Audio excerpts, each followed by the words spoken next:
예수 때문에 분열이 일어났다라는 제목을 가지고 하나님의 말씀 나누겠습니다. 여러분, 어떤 일이건 이렇게 오래 하다 보면 익숙해지고 부담이 좀 덜 되는 일들이 있죠. 근데 개인 이야기로 죄송한데 설교가 이렇게 익숙해지지 않은 것 같습니다. 오래 했음에도 불구하고 늘 부담이 있습니다. 한번 대충 계산해 보니까 주일날 설교했던 시간이 한 30년이 됐음에도 불구하고 이렇게 늘 이렇게 좀 부담이 있습니다. 하나님의 말씀을 잘 준비해서 하나님의 말씀이기 때문에 잘 전해야 되겠다는 그런 부담이 있죠. 오래전 일인데요. 제가 섬기던 교회에서 설교를 끝나고 이제 식사하는 교제 시간이 됐습니다. 식사를 하는데 제가 분명 지금 바로 식사하기 전에 설교를 한 거와 반대되는 말을 한 성도님이 이렇게 이 얘기를 딱 하시더라고요. 과감하게. 그래서 제 마음 가운데 내가 이분이 분명히 설교를 안 들었다. 몸은 분명히 와 있었지만 말씀을 듣지 않았다는 생각이 들어왔고, 동시에 내가 저 설명하지 못해서 이런 생각이 들었다라는 그런 생각을 했던 경험이 있습니다. 여러분, 제가 요한복음을 접하면서 특별히 오늘 본문 같은 말씀은요, 개인적으로 격려가 되는 말씀입니다. 왜냐하면 예수님께서 말씀을 전하시는데 오해하는 사람이 많았던 것을 알 수가 있죠. 거부하는 사람도 많았고요, 예수를 잡아 죽이고자 했던 사람들도 있습니다. 여러분, 오병이의 사건, 엄청난 사건이잖아요, 그죠? 그 사건이 일어난 다음에 예수님께서 뭐라고 말씀하십니까? 나는 생명의 양식이다. 너무 세링이 좋은 거잖아요, 그죠?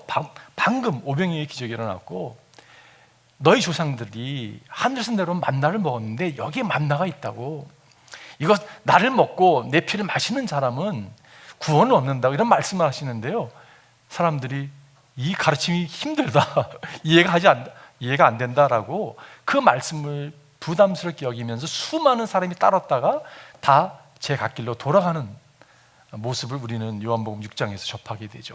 지난주 같은 말씀, 여러분, 얼마나 누구든지 목마르거든 내게로 와서 마셔라. 여러분, 이런 말씀이 어디 있습니까? 특별히 이 초막절기의 마지막 성회의 날에 세링이 완벽하거든요. 주님께서 일어서서 큰 소리를 외치십니다. 누구든지 목마르거든 내게로 와서 마셔라. 그 말씀을 하셨는데 갑자기 쭉 홍해가 갈라지듯이 막 분열되고 사람들이 나눠지는 모습을 보게 됩니다. 오늘 말씀도, 본문의 말씀도 주님의 말씀을 접하고 사람들이 이분은 예언자야 라고 이야기하는 사람도 있었고, 아니야, 이분은 그리스도야, 그리스도 아니고는 이런 말씀을 전할 수도 없을 뿐더러 이런 기적을 행할 수 못할 거야 라고 이야기하는 사람도 있는가 하면, 아니, 나사렛 갈릴리에서 어떻게 선한 게 날 수 있냐고 이렇게 이해하는 사람도 있었고, 종교 지도자들은요, 저 사람을 잡아 죽여야 되겠다, 이렇게 분열이 일어난 것을 알 수가 있습니다. 오늘 설교 제목, 예수 때문에 분열이 일어났다라고 제가 정해봤는데 오늘 43절에 나오는 말씀을 옮겨온 거죠.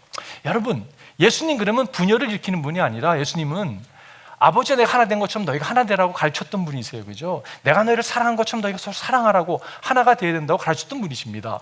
근데 예수님께서 지금 여러분 이렇게 분열을 일으켰다고 말씀하고 있어요. 예수님께서 이런 말씀하신 적도 있죠. 너희는 내가 세상에 평화를 주려고 온 줄로 생각하지 말아라. 평화가 아니라 칼을 주려고 왔다. 여러분, 이런 모습이 예수님의 모습이 있는 걸 알 수가 있어요, 그죠? 이 말씀이 있고 이어지는 말씀이 무슨 말씀이냐면, 사람이 그 아버지와 불화를 일으킬 거라고, 며느리와 시어머니가 싸울 거라고, 딸과 어미가 불화를 일으킬 거라는 이런 이야기를 합니다. 여러분, 우리가 예수님에 대해서 한쪽 면만 알고 있는 모습이 사실 있죠. 근데 주님께서, 우리가 주님을 바로 알기 위해서는요, 그 양면을 우리가 이해하는 게 참 중요하다고 생각이 들어요. 오늘 주님은 불화를 가지고 옵니다. 분열을 가지고 옵니다. 그 이유가 무엇이었을까요? 그 이유를 나누면서 여러분, 우리가 주님을 조금 더 어제보다, 이전보다 좀 더 그분을 알아가는 자리에 나아가기를 바랍니다. 첫 번째는요, 예수님이 진리이기 때문에 그렇습니다.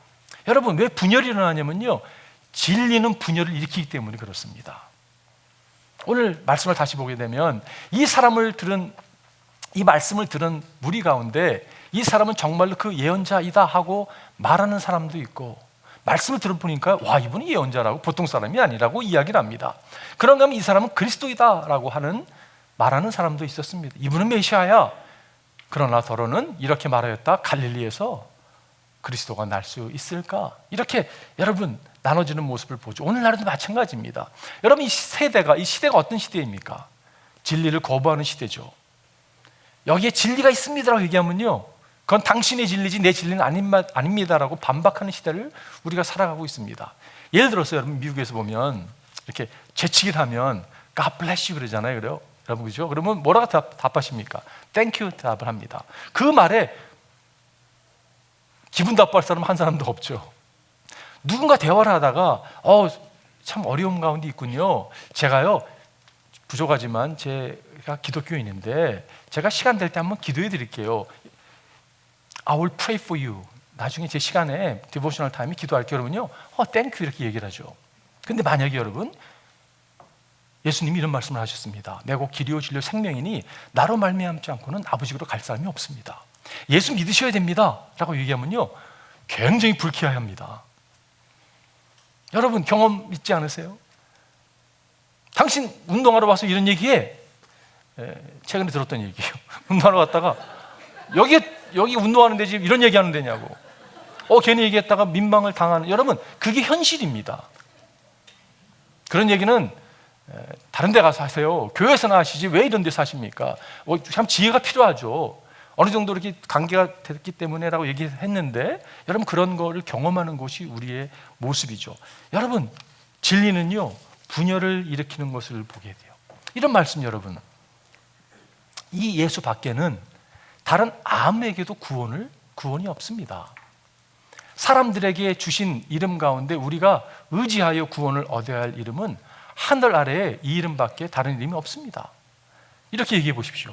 기독교인들은 옹졸하다고, 배타적이라고, 자기는 안다고 이렇게 얘기하죠.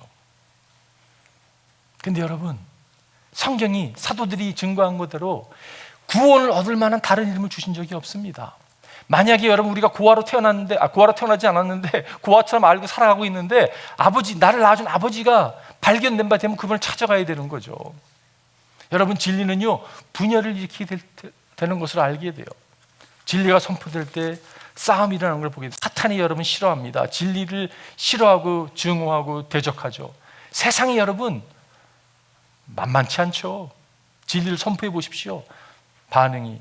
근데 여러분 교회 안에도 운동하러 간 게 아니라 교회 안에도 그런 일이 일어날 수 있는 것을 알게 돼요. 어떻게 알 수 있냐면요, 저희 교회에 있다는 것이 아니라 에베소 교회에 이런 일이 있었던 걸 알 수가 있습니다. 사도 바울이 에베소를 떠나면서 이렇게 얘기합니다. 내가 떠난 뒤에 사나운 이리들이 여러분 가운데서 들어와서 양떼를 마구 헤아리는 것을 나는 압니다.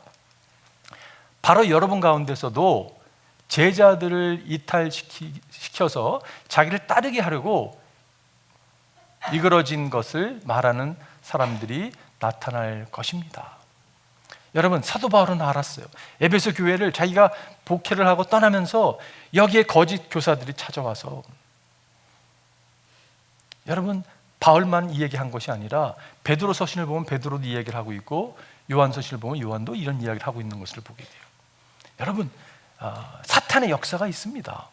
진리가 선포되면요 방해가 따라오는 것을, 거짓을 피할 수 없는 것을 보게 돼요.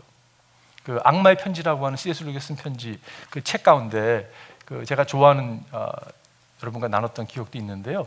여러분 한 영국의 신사가 이런 습관이 있었습니다. 일주일에 한 번씩 도서실에 가서 책을 보는 습관이 있는데 책을 보다가 종교 섹션이 있는 거예요. 종교 서적들을 보면서 무슨 생각이 들었냐면 하나님은 어떤 분이실까? 나와 하나님은 어떤 관계일까라는 생각이 딱 들어왔습니다. 그럴 때 사탄이요 뒤에서 속삭입니다.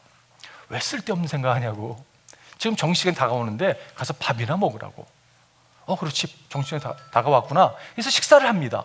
식사를 하다가 똑같은 생각도 들어왔어요. 정말 하나님은 어떤 분이실까? 근데 갑자기요 왜 소화 안 되게 그런 생각, 쓰잘데없는 생각하냐고 또 음성이 또 들려옵니다. 그리고 밥을 다 끝납니다. 그리고 다시 도서관에 가서 책을 보려고 하는데 무슨 생각이 드냐면 똑같은 생각이 하나님에 대해서 영적인 걸 생각을 하게 되니까 또 사탄 속삭입니다. 집에 가서 할 일 많잖아. 빨리 짐 싸서 가. 그래서 여러분 그 영국 신사가요 짐을 챙겨서 도서실을 빠져나갑니다. 그 뒷모습을 보면서 미소 짓죠. 사탄이 미소 짓습니다. 여러분, 우리가 눈에 보이지 않는다고 해서 없는 게 아니잖아요, 그죠? 영적인 세계가 있죠. 사탄의 공격이 있습니다. 그래서 여러분, 진리가 선포될 때는요, 싸움이 일어나고 분열이 일어나는 것을 우리가 알 수가 있어요.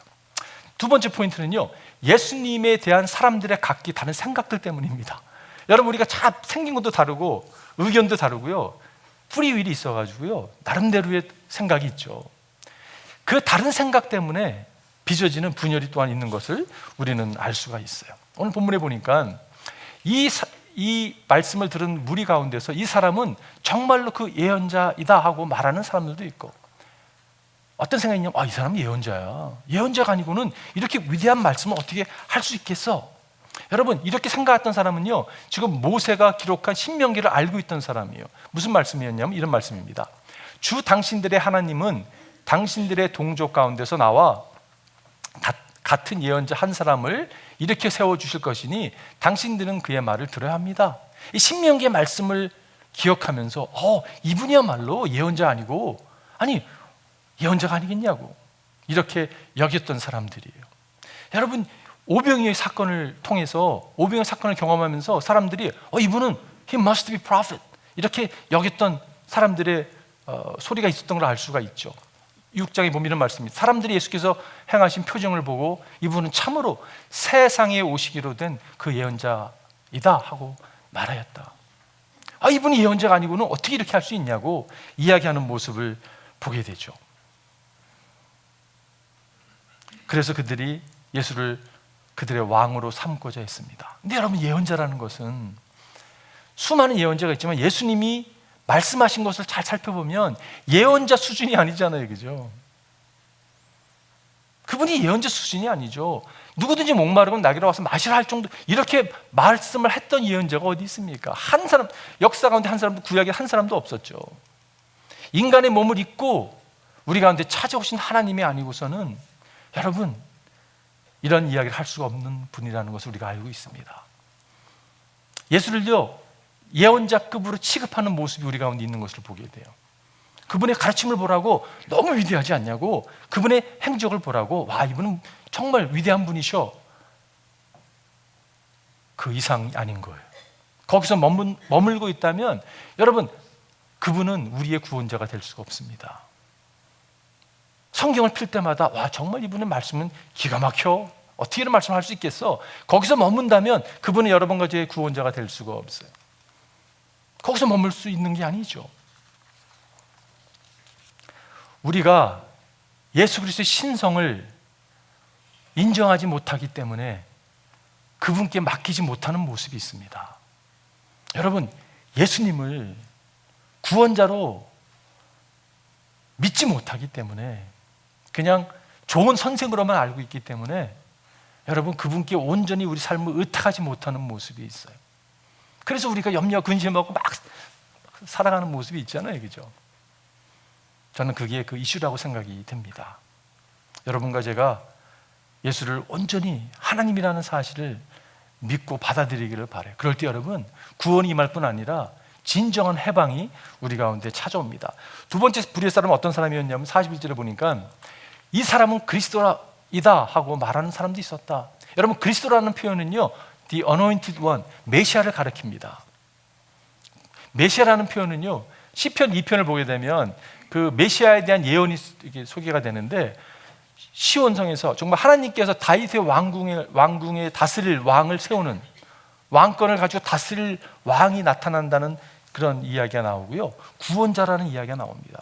다시 말해서 그 메시아는요, 왕이고 구원자예요. He is the king and he is the savior. 그분이 킹이라는 말은 우리의 삶을 통치하는 분이십니다. 그분이 킹이라는 말은요, 우리의 삶을 주관하시고 이끄시는 것을, 우리는 그의 백성이 돼서 그분의 인도하심을 따라간다는 의미가 되는 것이요. 여러분, 질문해 볼게요. 예수님이 여러분의 왕이십니까? 정말 그분의 통치권 아래 내가 순복하고 내 삶을 내어드렸습니까? 그분이 정말 구원자십니까? 이 세상에 그 다른 이름도 없고 예수님이 나의 구원이십니다라고 고백하는 게 메시아라는 의미예요. 거기에는요, 온전한 순복이 따릅니다. 철저한 순종이 따르는 거예요. 근데 순종이라는 게 하나님을 위한 게 아니라 사실 우리를 위한 겁니다. 주님께서 우리에게 말씀해 주시는 건요, 우리를 위함이에요. 근데 우리는요, 종교인에 대해서 어떻게 하냐면 이런 모습이 있습니다. 내 뜻을 이루어주세요 하나님. 그거 종교예요, 여러분. 내 뜻을 주장하는 것은요, 종교인의 모습입니다. 기독교는요, 하나님의 뜻을 성취하고자 살아가는 사람들이에요. 당신의 뜻을 보여주십시오. 내가 그거 순복하고 나가겠습니다. 이게 종교인과 기독교인의 차이죠. 여러분과 제가 온전히 주님께 순복하는 자리에 나아가기를 바라요. 내 뜻을 막 주장하는 게 아니라 하나님의 뜻을 발견하고 그 뜻을 붙들고 나아가는 인생. A.W. 핑크라는 분이 계세요. 그분이 이렇게 표현했습니다. Unless our hearts are affected and our lives molded by God's word. 하나님의 말씀에 우리 심령이 영향을 받고 우리의 삶이 정말 빚어지지 않는다면 we are no better off than a starving man with a cookbook in his hand. 요리책을 손에 들고 정말 배고파 굶어 죽어가는 모습과 별게 없다는 것이에요. 무슨 말입니까, 여러분? 삶에는요, 명확한 순종이 따라야 된다는 것이에요. 순종이 따르지 않은 믿음은요, 유슬레스한 믿음이 될 수 있다는 것입니다. 세 번째 다른 생각은 어떤 생각이었냐면요, 갈릴리에서 나올 수 있는 뭐가 선한 게 나올 수 있냐고 하는 선입견을 가진 모습이에요. 그러나 더러는 이렇게 말했다. 갈릴리에서 그리스도가 날 수 있을까? 라고 여기는 그러한 모습. 우리가 갖고 있는 선입견으로 인해서 그리스도를 보지 못한다면 그 선입견은 얼마나 무서운 게 될 수 있겠습니까, 여러분? 여러분, 이 사람들은 이렇게 얘기했던 사람이에요. 성경을 모르는 사람이 아니죠. 그리스도가 다윗의 후손 가운데서 날 것이요, 또 다윗의 살던 마을 베들레헴에서 날 것을 이라고 말하지 않았는가? 여러분, 베들레헴에서 메시아가 날 것을 알았다는 이야기는 미가서 5장 2절을 알았다는 이야기죠. 우리가 크리스마스 때 되면 미가서 5장 2절 많이 이야기하잖아요, 그죠? 그 작은 마을 베들레헴에서 메시아가 날 것을. 여러분, 이 말씀을 알았어요. 그러나 그들이 갖고 있는 선입견 때문에 예수를 못 보고 있는 모습이에요. 가끔 보면 기독교인이 잘못 때문에 세상 사람들이 그리스도에 대한 선입견을 가지고 다가올 때가 참 얼마나 죄송한지 모르겠어요. 그러나 그것 때문에 주를 놓쳐서는 안 되는 거죠. 어느 한 교수님이요, 지하철을 탔는데 어느 한 중년의 남자가 딱 지하철을 타는데 이렇게 얘기했다고 합니다. 산에 계신 승객 여러분, 안녕하십니까? 저의 딸이 백혈병이 걸려서 지금 병원에 입원해 있습니다. 그래서 라고 얘기하니까 사람들이 차 안이요, 술렁술렁했다고 합니다. 여러분, 이야기를 들었을 때 여러분의 반응은 어떻습니까? 아니, 어떻게 딸을 사용해서 돈을 떨어달라고 해? 이런 생각이 들 수 있어요, 그죠? 그게 선입견이라는 그런 거죠. 근데 이분이 이어지는 말이었습니다. 오늘 제 딸이 수술을 받는데 제발 단 1초만이라도 기도해 주시지 않으시겠습니까? 라고 이야기했대요. 그랬더니 갑자기 차 안이 조용해졌다고 합니다. 사람들마다 나름대로 선입견이 있는 거예요, 그죠? 여러분, 절대 선입견을 가서 안 될 것이 있다면 그 선입견 때문에 예수를 놓쳐서는 안 된다는 것이요. 여러분, 이걸 놓쳐서는 안 됩니다. 그런데 선입견 그 뒷면에는 제가 말씀 묵상하다가 이런 생각이 들었어요. 이거는 선입견이 아니라 불신이구나. 오히려 핑계가 필요한 거예요. 내가 지금 예수를 거절할 핑계가 필요할 뿐이에요. 여러분, 믿지 않고 싶은 마음, 혹시 우리 가운데 그게 있다면요, 여러분 회개해야 됩니다. 그냥 믿지 않고 싶은 거예요. 그래서 어떤 익스큐즈, 핑계가 필요한 모습으로 다가갈 수 있다는 거죠. 관심 있어 보십시오. 왜 질문하지 않겠습니까? 왜 베들레헴에서 예수님이 태어난 것을 왜 질문해서 발견하지 못했을까요? 아니, 갈릴리에서 선한 것이 나지 않았다고요? 아닙니다, 여러분. 요나 아시죠? 요나가 갈릴리 출신입니다. 나홈이 갈릴리 출신이에요. 성경학자는요, 엘리야도 갈릴리 출신이라고까지 이야기하는 분도 계십니다. 근데 관심이 없으니까 그냥 익스큐즈가 필요한 것 뿐이라는 거죠. 세 번째 이유는 종교적인 이유 때문입니다. 종교는요, 이렇게 나누게 합니다. 종교는 우리를 무너뜨리게 하고 종교는 우리를 죽입니다, 여러분. 우리가 붙들어야 될 것이 있다면 복음이죠. 오늘 종교인들, 세 부류의 종교인들이 오늘 본문에 소개되는데, 첫 번째 부류의 사람들은 성경 경비원입니다. 오늘 45절 보면 성전 경비원들이 대제사장들과 바리새파 사람들에게 돌아오니 그들이 경비병들에게 물었다. 어찌하여 그를 풀어오지 않았느냐. 지금 대제사장이요, 경비대원을, 성전 경비원을 보내서, 이 성전 경비원들은요 레위 지파 후손들이거든요. 종교인입니다. 보내서 잡으라고 했더니 그들이 이렇게 반응합니다. 경비원들이 대답하였다. 그 사람이 말하는 것처럼 말하는 사람은 지금까지 아무도 없었습니다. 가서 보니까요, 와, 이 사람은 이렇게 말하는 사람 우리가 본 적이 없다고, 이렇게 이야기하고 있는 것을 보게 돼요. 오늘날에도 여러분, 하나님의 말씀을 접하면서 와우, 이렇게 얘기한 분이 안 계신데? 그런데 거기까지예요. 그렇다면 받아들여야 되는데 거기까지 하고 잊어버리는, 아니 거절하는 자리에 나아간다면 그 인생은 구원받지 못한 인생이 될 수밖에 없는 거죠. 그런데 무엇이 그들을 그렇게 만들었을까? 아마 대제사장, 바리새인들, 그 사내들인 회원들, 그런 사람의 시선을 두려워해서 이런 결정을 하지 않았을까라는 생각을 해보았어요. 그래서 제가 people's sight, eyes, 사람들의 생각, 눈, 이렇게 생각해 보았습니다. 두 번째 사람들은요, 바리새인들인데, 바리새인들은요 말씀을 공부한 사람이고 말씀을 연구한 사람이고 말씀으로 백성들이 인도할 사람이었습니다. 그들은요 상처받은 사람을 품어주고 모범적인 삶을 살고 그들을 인도하고 이끌어야 될 사람이었어요. 근데 여러분, 그들은요 영적인 교만이 아주 그냥 극을 달하죠. 오늘 본문에서 보게 되면 바리새 사람들이 그들에게 말하였다. 너희도 미혹된 것이 아니냐? 안 잡아왔어? 너 미혹된 거 아니야? 이렇게 얘기합니다. 그러면서 뭐라고 얘기하면, 지도자들이나 바리새파 사람들 가운데서 그를 믿는 사람이 어디에 있다는 말이냐? 그 누구도 믿지 않잖아. 우리는 배운 사람이야. 우리에게는 명성, 프레스티지가 있어. 이렇게 이야기하는 두 번째 P를 생각해 보았어요. 율법을 알지 못하는 이 무지렁이들은 저주받은 자들이다. 여러분, 이게 말이 됩니까? 아니, 자기가 잘나서 배운 게 아니잖아요, 그죠? 그러한 위치를 갖고 있는데 배운 것을 가지고 사람들을 무시하고 비난하고 이 저주받은 자, 율법을 모르면 저주받은 자라고까지 이야기하는, 여러분, 이게 얼마나 무서운 종교인의 모습입니까? 그런가 하면 또 다른 종교인이 나오는데, 니고데모라는 사람이었어요. 그들 가운데 한 사람으로 전에 예수를 찾아간 니고데모가 그들 가운데 말하였다. 니고데모 여러분 잘 아실 거예요, 그죠? 요한복음 3장에 나오는, 그가 예수님을 찾아오죠. 그 때문에 예수님이 그 유명한 요한복음 3장 16절에 말씀을 하셨죠. 예수를 만났던 경험이 있던 니고데모가 그 가운데 있으면서 이렇게 얘기합니다. 우리의 율법으로는 먼저 그 사람의 말을 들어보거나 또 그가 하는 말을 알아보거나 하지 않고서는 그를 심판하지 않는 것이 아니요 라고 이야기하고 있어요. 신명기 말씀을 알았던 사람이죠. 이 사람도 산헤드린 회원 중 한 사람이었고 바리새파 사람이었는데 성경을 아는 사람이니까, 아니, 우리가 어떤 사람을 컨뎀할 수 없다고, 그 사람을 들어보고 알아보고서 컨뎀을 해야지 어떻게 컨뎀할 수 있냐고 지금 이야기하고 있는 것이. 그런데 여러분, 이어지는 말씀이 이렇게 이어집니다.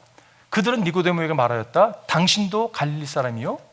성경을 살펴보시오. 그러면 갈릴리에서는 예언자가 나오지 않는다는 것을 알게 될 것이요. 이렇게 되면 대화가, 니고데모가 아니 그래도 제 생각에는 하면서 이야기를 할 것 같은데 그러지 않았다는 것이에요. 추측이지만 아마 어쩌면 자신의 스트레스가, 포지션이 흔들릴까 걱정한 나머지 아무 말 하지 못하는 그 가운데 머물러지 않았을까라는 생각을 해보게 돼요. 사람들의 눈, people's sight, prestige, 명성, 포지션, 위치 때문에 여러분, 예수를 못 본다면, 알아보지 못한다면, 그분께 삶을 들이지 못한다면 이거는 그냥 종교인으로 생을 마치는 거예요.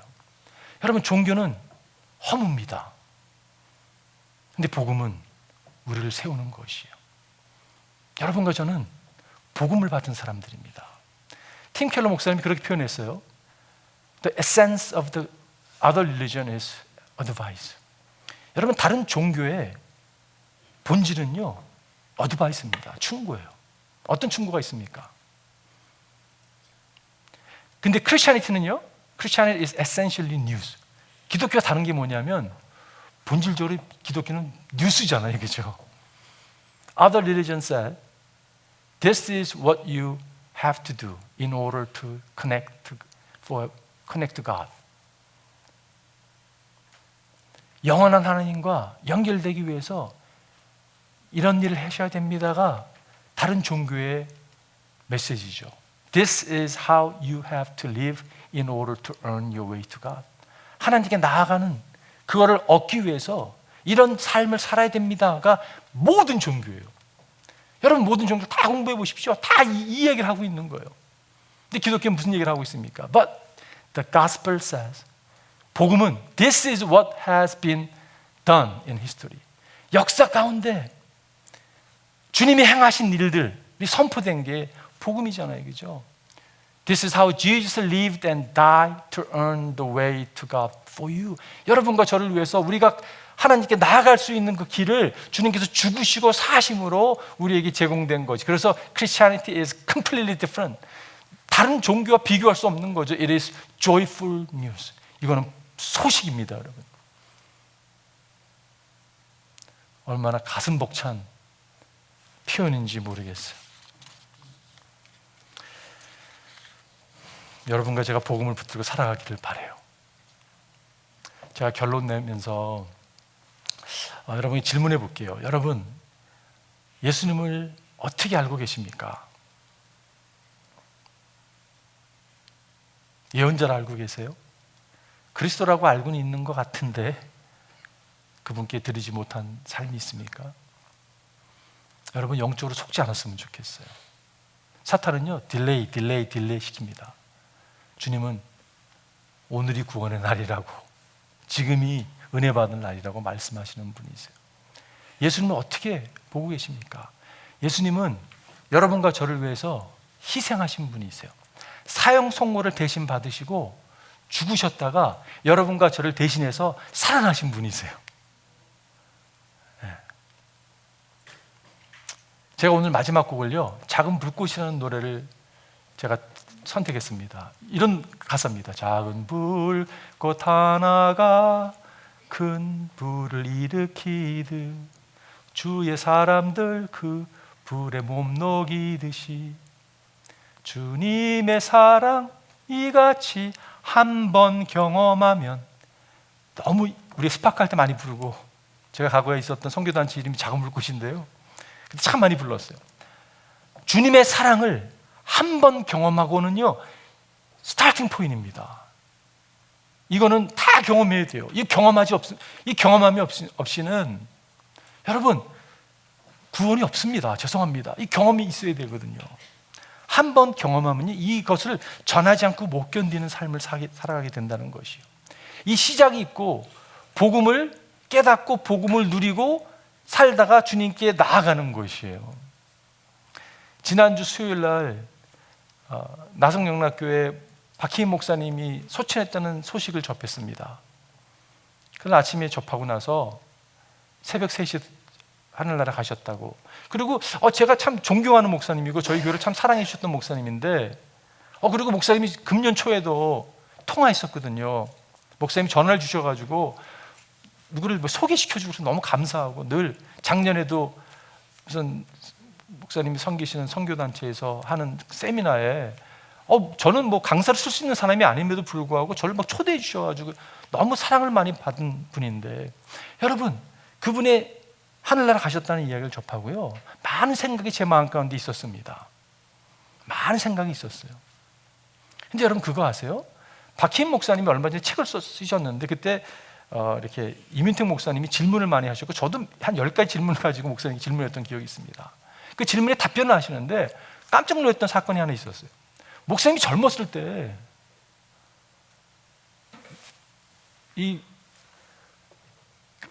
어떤 분을 막 이렇게 주먹질을 해서 이를 부러뜨렸던 사건이 있었어요. 내가 생각했던 박희 목사님 그런 분 아니거든요. 여러분 그런데 젊은 혈기로 이렇게 이런 일을 했던 분이신데 성령 받고서 주님의 사랑을 깨닫고 그 분이 이렇게 변하시는 모습, 그리고 제가 접했을 때는 제가 생각에는 완전 성자 같은 모습의 목사님이셨거든요. 그분이 돌아가시면서 임종 전에 아들을 통해서 기사를 본 건데 이렇게 표현했습니다. 아버지 박 목사님은 임종 전 아름답고 축복받은 삶과 하나님 자신에게 보내주신 멋진 사람들에 대하여 감사드렸습니다. 나의 삶에 하나님 찾아와 주셔서 이렇게 막 혈기왕성했던 막 성질을 다스리지 못했던 나의 삶에 주님이 주인 되셔서 저를 구원해 주실 뿐 아니라 그 삶이 정말 복된 삶이었습니다. 너무 감사했습니다. 아름다운 삶이었습니다. 그리고 무엇보다 멋진 사람들을 내 삶에 허락해 주신, 너무 감격이 되더라고요. 맞아, 이게 한 번 주님의 사랑을 경험한 사람의 마지막 모습이야. 이게 우리 모습이 돼야 돼라는 생각을 했습니다. 여러분, 적지 않은 사람들이 죽음을 맞이하면서요 막 발악을 하는 사람들이 있습니다. 이렇게 못 죽어! 못 죽긴 뭘 못 죽어요. 막 이렇게 억울해서 뭐 이런 분들도 계세요. 여러분, 신앙 있으면 이런 얘기 안 하죠. 아니, 작년까지만 해도 최근에 50주년 그 나성영락교회에서 설교하셨거든요. 지난달에도 죽음을 맞이하시니까 이제 때가 됐다고 감사하면서 하니까 나아갈 수 있는 것, 여러분과 제가 그런 신앙인이 되기를 바라요. 우리가 잘나서가 아니라 주를 명확하게 깨닫게 되면 여러분, 그런 고백을 여러분과 제가 할 수 있는 거죠. 그 어느 종교도 죽음을 해결해 주지 못합니다, 여러분. 기독교만이 유일하게 죽음의 해결 답이 있는 것을 여러분과 제가 알고 믿고 살아나기를 바라요. 한번 기도하겠습니다.